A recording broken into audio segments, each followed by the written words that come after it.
শ্রীমদ্ ভাগবত তৃতীয় স্কন্ধ সমাপ্ত। শ্রীমদ্ ভাগবত চতুর্থ স্কন্ধ। শ্রীকৃষ্ণায় নমঃ। শ্রীকৃষ্ণায় নমঃ। শ্রীকৃষ্ণায় নমঃ। মনোবন কন্যা সকলের বংশ বিবরণ। জয় জয় দেবকী নন্দন ভগবন্ত ব্রহ্মা মহেশ্বর দ্বার শরণ হেমন্ত বেদ হিরু রত্নগণে যাহা কবখানে জ্ঞানী কর্ম যুজি যা কর্ণ পাৱে ধিয়ানে মহা মহা পাপী যাৰ নাম লইলে তৰে ভক্ত হবে হিৰে যাক চিন্তে নিৰন্তৰে হে নয় কৃষ্ণৰ পদে কৰি নমস্কাৰ বিৰোধী ভূষতুষ ধৰ পদহাৰ কৃষ্ণ দেৱ মোক কৃপা কৰি তদু অনুগ্ৰহে আৰম্ভৰ হৌক সিদ্ধি হৌক ভাগৱত হাস্যইতো অগাধ সাগৰ অল্পমতি হুয়া আশা কৰিছো ডাঙৰ চৰণৰ যদি কিপালে পাওঁ তেৱে তদু গুণগান বনাইবা বচাওঁ সভা ভদ হবে বুলি বাণীন্দা বাণী ৰচিবু কৃষ্ণৰ কথা জানিবা নাজানি যেন মইনা ভাত হবে বচন ভাষয় তাক শুনি সাধু হবে আনন্দ লভয় সেহি মতে মুৰণি বিচাৰি গুণ দুখ হৰি কথা শুনি চিত কৰিও সন্তোষ চতুৰ্থ স্কন্ধৰ একত্ৰিশ অধ্যায়ত বিসৰ্গ লক্ষণ নামে কৰিবু বেগত প্ৰথম অধ্যায়ে মনো কন্যা বংশয় পৃথকে পৃথকে তাক বনিবু নিশ্চয় জাত জগ ভাগ ভগৱন্ত ভৈলাই অৱতাৰ তাহাক কহি ভুৱাবে কৰিয়া বিস্তাৰ বিদুৰৰ মধ্যৰ সম্বাদ শুভন একচিতে শুনিও সভাসদ গণ মধ্যে অৱদতি শুনা বিদুৰ সুমতি স্বয়ম্ভুৱ মনোবংশ কহিবু সম্প্ৰতি অতৰূপা নামে কান ভাজাহু চৰিলা তাতে মনো তিনি গুটি জন্মাইলা দুহিতা আকৃতি প্ৰজে দুহিতি প্ৰকৃতি অপৰ আৰু দুই পুত্ৰ ভৈৰ পৰম সুন্দৰ ভাৰ্যা হমে আলুচিয়া মনো মহাসন্ত আকুতিত ৰুচি প্ৰজাপতিক দিলন্ত মনো ৰুচি কলিলাহে নবাক আন গৰ্ভে পুত্ৰ ভৈলে বিবাহা আমাক নহুনি প্ৰজাপতি স্বীকাৰ কৰিলা আকিচি আকুতি কহয়া নিজ গৃহ চলিলা ৰাম ৰাম পৰমতে যশী ৰুচি বিষ্ণু পুৰায়ণ আকৃতিক পাই আনন্দিত ভৈৰ মন তান গৰ্ভে কন্যা পুত্ৰ দুগুটি জন্মাইলা দেখি প্ৰজাপতি আদি হৰষিক ভৈৰা জয়ৰূপে আকি বিষ্ণু জন্ম ধৰিলা দক্ষিণা নামত কইনা পৰম সুশীলা আইকাতে লক্ষ্মী অংশ বোলে নাহি হিমা যজ্ঞৰূপী ঈশ্বৰৰো আচৰ্য মহিমা কীৰ্তিৰ পুত্ৰ হইল মনু নন্দ মহাৰঙে পুত্ৰ সখী গৃহে আনিলন্ত পাছে জয়কে দক্ষিণা কন্যাক বিহাইলন্ত তান গৰ্ভে দ্বাদশত জন্মাইলন্ত সম্বাৰ নাম জয় শুনিও সম্প্ৰতি সন্তোষ প্ৰতুষ দুখ শান্তি ৰঘুপতি ভদ্ৰ কবি বিভূ দেৱৰোচন স্নান হোমে বৈলাৰে দ্বাদশ নন্দন দুখিত নামত দেৱতাৰকে ফুল স্বয়ম্ভুৱ মহন্তৰে এহি দেৱচয় মৰিষাদি ঋষি দৈগ ইন্দ্ৰয় অৱতাৰ নানা কৰ্ম আচৰিলা ঋষিৰ কুমাৰ ৰাম প্ৰিয় বন্ধু প্ৰাণপাদ মনুৰ নন্দন পুত্ৰ মন্দিৰে কৰিলা পালন মনু পুত্ৰ ইন্দ্ৰদেৱ মহাৰিষি সমস্তে বিষ্ণুৰ হবে মহাদশী কৃষ্ণ ৰাম দেৱভূতি কন্যা কদম্বত বিহাদিলা শান্ত হন্তে নৱভূতি কন্যা জনমিলা এই সকলৰ বংশ তোমাৰ আগত প্ৰপঞ্চিয়া কহুতাক শুনিও সাম্প্ৰত ৰাম কলা নামে কন্যা কমৰিষি বিহাইলন্ত পূৰ্ণিমা দুই পুত্ৰ জন্মাইলন্ত জগত হৰিণ সম্বাৰ বংশ ভয় তবে কথা প্ৰবন্ধিয়া কহিবু নিশ্চয় শনিবাৰ বিৰাজ বিখৰ্গ পুত্ৰ দুই মহাগুণৱন্ত একো কোনে সমনুই দেৱ কল্যাণ নামে এক কন্যা জন্মাইলন্ত পূৰ্ব জন্মত যিটো গংগাই আছিলন্ত ৰাম অনুগুয়া কন্যায়তী ঋষিয়ে বিহাইলা চন্দ্ৰ দত্ত দুবাকাকতে হন্তে জন্মাইলা ব্ৰহ্মা বিষ্ণু হৰকে কিনিও মহন্ত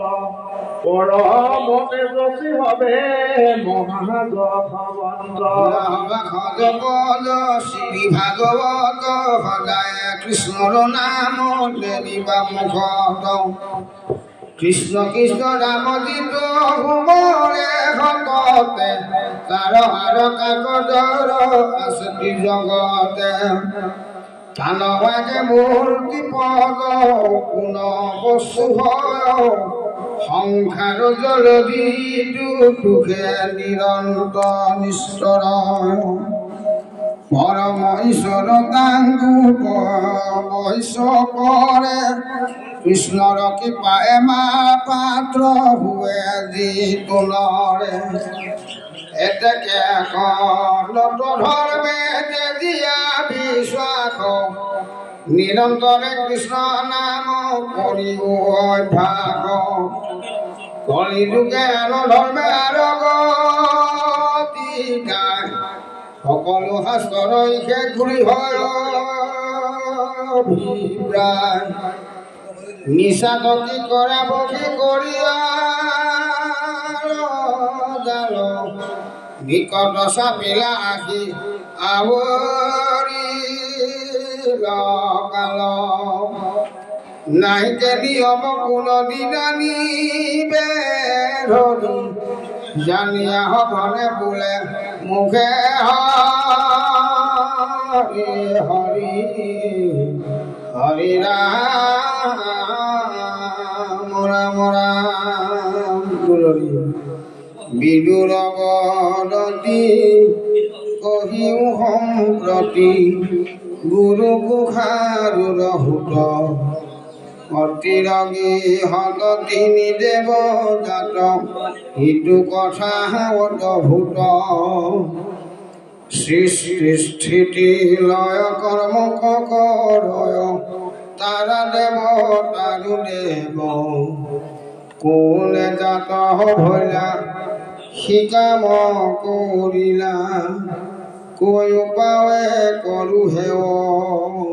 মই দেৱগতি অতি মহামতি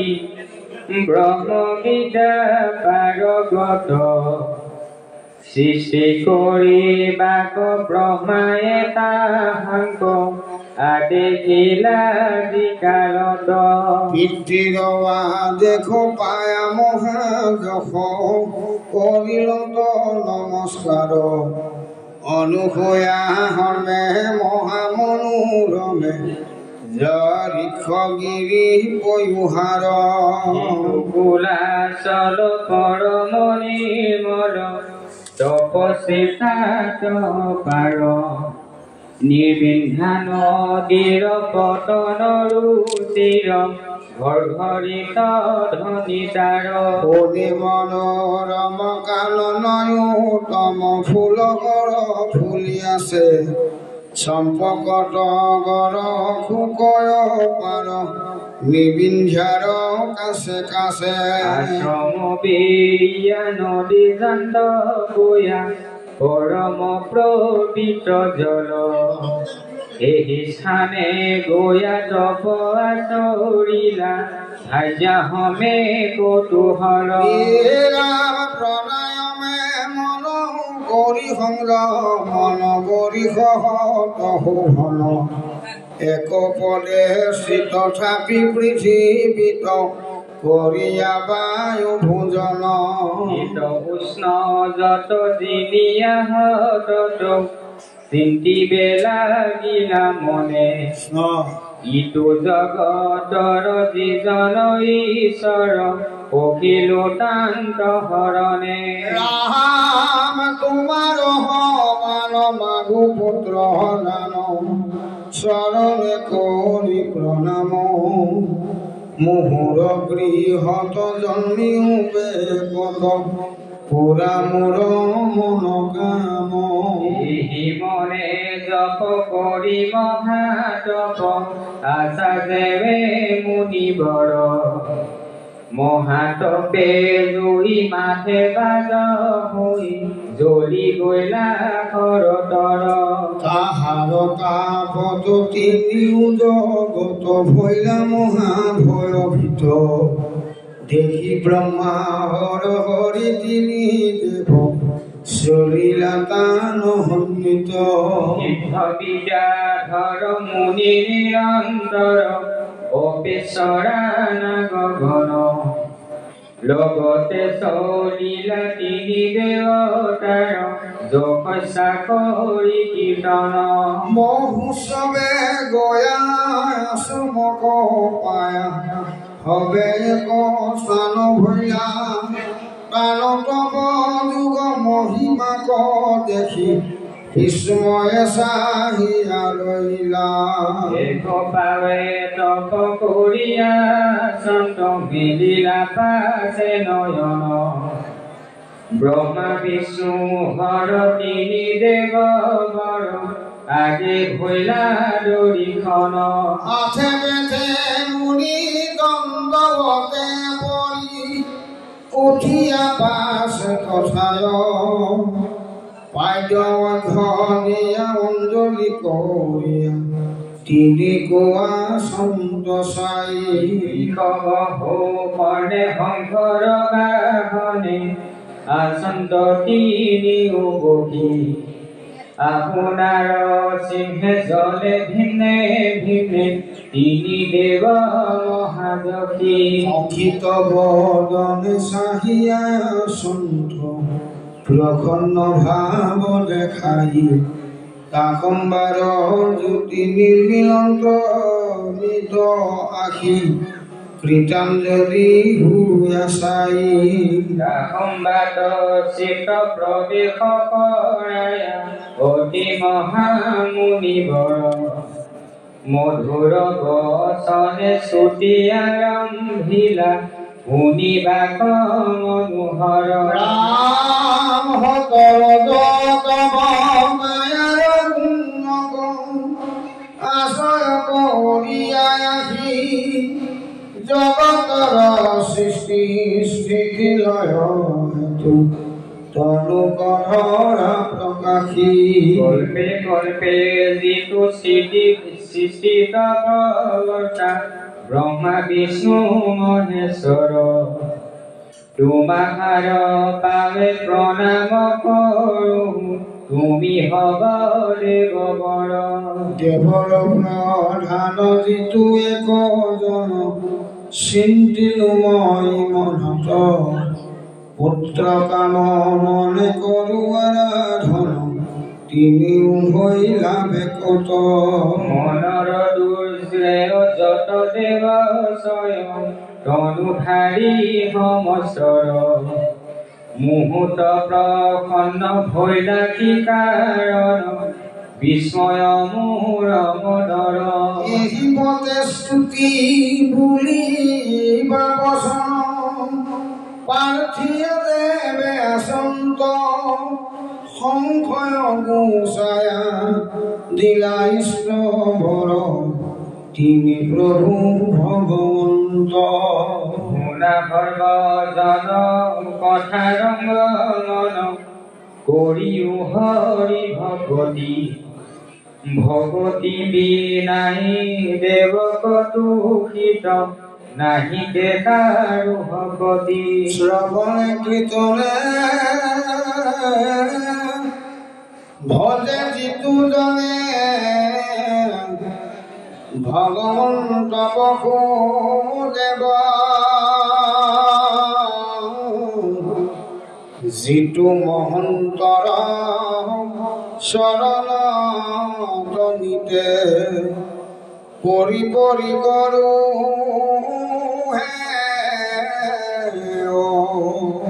তাৰা হবে ধন্য তাৰা হবে পূজা গুহিত তাৰাৰো কৰ আনকো স্মৰাই আপুনি যিটো নাম স্মৰে নিৰন্তৰ ৰাম কলিৰ যুগত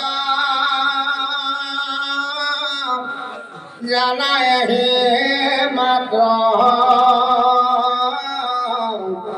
সমস্তৰে মূল কাম গোপাল চৰণ পদ দাসে কহে হবে ডাকিব ৰাম